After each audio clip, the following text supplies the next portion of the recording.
हरे कृष्णा। तो आज हम बहुत ही इम्पोर्टेंट बातों पे डिस्कस करते हैं। श्रीमद् भागवतम स्कंद 11 अध्याय 23 में बताया गया है अवंती ब्राह्मण का गीत। तो अवंती ब्राह्मण कैसे थे? एक राज्य के राजा थे और बहुत ही कंजूस थे, है ना। धनवान तो थे, राजा थे और विद्वान भी थे, लेकिन वो बहुत कंजूस थे।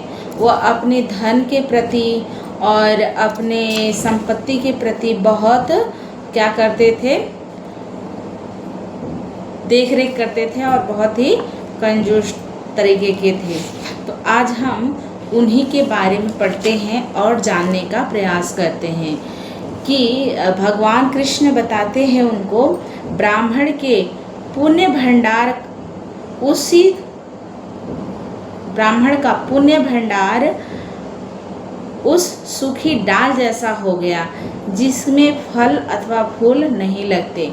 श्रील जीव गोस्वामी की टीका है कि ब्राह्मण के पुण्य का लेस बचा हुआ था जो मोक्ष की आशा से भगवान के प्रति निर्दिष्ट था। उस पुण्य रूपी शाखा का शुद्ध अंश बिना मुरझाए बना रहा, जिससे अंत में ज्ञान का फल प्राप्त होता है। हे उद्धव, इस तथाकथित ब्रह्मांड का कुछ धन उसके संबंधियों ने, कुछ चोरों ने, कुछ भाग्य ने और कुछ काल के फेर ने, कुछ सामान्य जनों ने तथा कुछ सरकारी अधिकारियों ने हथिया लिया। तो क्या लाभ हुआ उसका? जो हम सदियों से संचित करके रखे हुए हैं धन, वो एक न एक दिन उसको विनष्ट होना था। तो ये इस अवंती ब्राह्मण के पास टाइम से हम जान सकते हैं। ऐसा प्रतीत होता है कि यद्यपि वह तथाकथित ब्राह्मण अपना धन खर्च नहीं करना चाहता था, फिर भी उनकी पत्नी तथा अन्य संबंधी उनके धन का कुछ अंश बलपूर्वक खसोट लेते हैं। श्रील श्रीधर स्वामी के अनुसार सदैव यहाँ पर घर में लगी आग तथा अन्य आकस्मिक विपत्ति का सूचक है।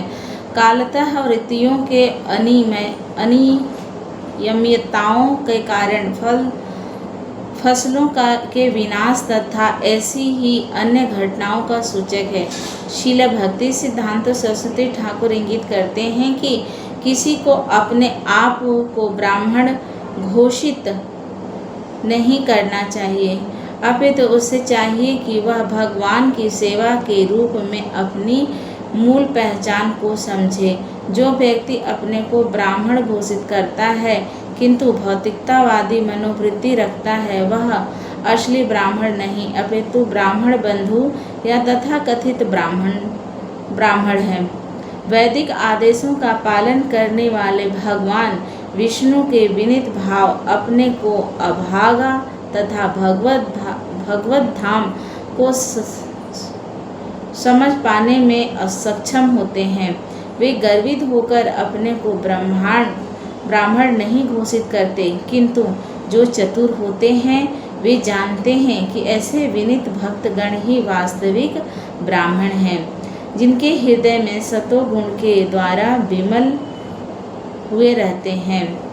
स एवं द्रविणे नष्टे धर्म काम विवर्जित उपेक्षितस्य स्वजने दृश्चातामाप्त दुरात्मया।